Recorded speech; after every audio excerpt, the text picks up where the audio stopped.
Assalamu alaikum wa rahmatullah. Bismillah, alhamdulillah, wa salatu wa salamu ala rasulillah. Welcome back to managing our disagreements, or working through them, or working together despite them. I added that qualifier there because now we're talking about the fourth category. You see, the first three categories, kind of funneled into each other, were subsets of each other. Not every variation necessarily clashes. Its parts clash with one another. No, a subset of that only is disagreements, conflictual views.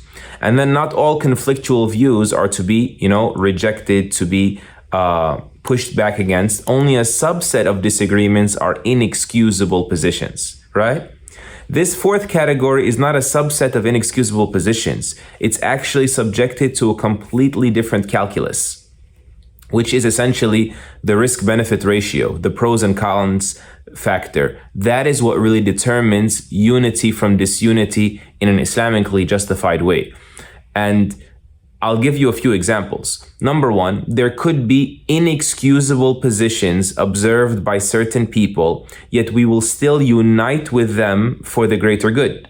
So the Prophet ﷺ united with the Jews of Medina. Why? For the collective social well-being, welfare of the people of Medina. We will defend this place together. And so that was a position that a Muslim cannot excuse, meaning as being possibly Islamic. But they can certainly get together with those that have those views when it is ascertained that there's a greater benefit in us collaborating on something. Another example within Islam is people that violate ijma'. They have views that have no precedent, are indefensible, Islamically speaking, and we can still get together with them, collaborate with them for the greater good.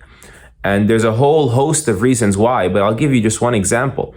When Uthman ibn Affan radiallahu anh was fought by the Khawarij, the insurgent rebels who had some very deviant, inexcusable positions, they basically confused between sins and disbelief. So a sinner was a disbeliever, and they presumed that Uthman radiallahu anh committed certain sins, therefore he was a disbeliever. They laid siege to his house. In Sahih al-Bukhari, at the end of his life, before they assassinated Uthman, a man visited his house and said, "Oh, ya Amir al-Mu'mineen, oh commander of the believers, you are the great Imam, and we pray behind an Imam of this fitna," meaning our local neighborhood mosque has an imam who follows this crazy ideology of sinners equals disbelievers. You are a disbeliever.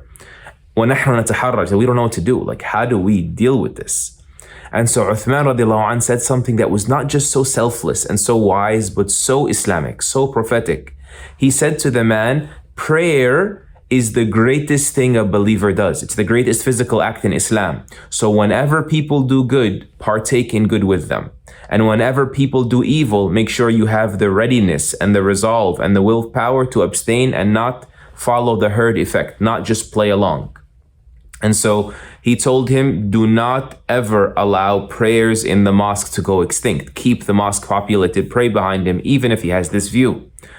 And so the greater benefit is keeping the masajid open, keeping the Muslim community together.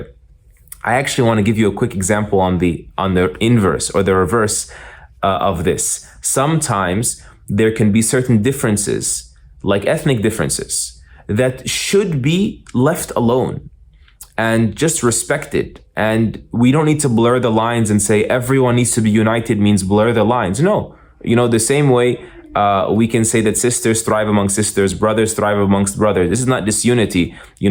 A majority of the community being from a certain ethnic group, and therefore catering to that, to bring them an imam that speaks their language, linguistically and psychologically, if you will, right? The meals are of their preference. These things are important for, social cohesion, for bonding.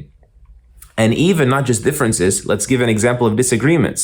When the disagreements are excusable, sometimes you just want to leave them alone for the sake of the community staying together. I mean, if I am a Hanafi or a Maliki or a Shafi'i or a Hanbali, and I'm teaching my community everything according to this school of Islamic law, it would not be alienating for me to limit the guests that come to my mosque and speak on law to speak from this vantage point just to spare people of the confusion. That is not dividing the ummah. And so for the sake of cohesion, for the sake of gelling, for the sake of increased camaraderie, the Prophet ﷺ brought everyone together, but at the same time, sometimes preserved the lines between them. The Muhajirin and the Ansar stayed Muhajirin and Ansar. It was discernible.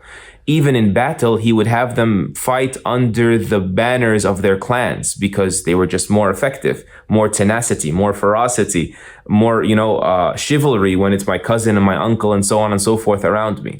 Therefore, this subject of unity versus disunity, when do we get together? When do we allow for distinctions or even divisions? That is subject to a pros and cons calculus, whatever there is greater benefit in. And by the way, that makes it the hardest one. This can only be something that is known by those who master how the Sharia prioritizes benefits and harms, and also masters understanding the realities on the ground to apply these principles to today's reality, not yesterday's, and here's reality, not somewhere else's. And so may Allah help us and guide us and enable us to have those leaders with that sort of insight and that sort of ability to find the equilibrium for our communities. Jazakallah khairan wa sallallahu wa sallam wa baraka ala nabiyyina Muhammad.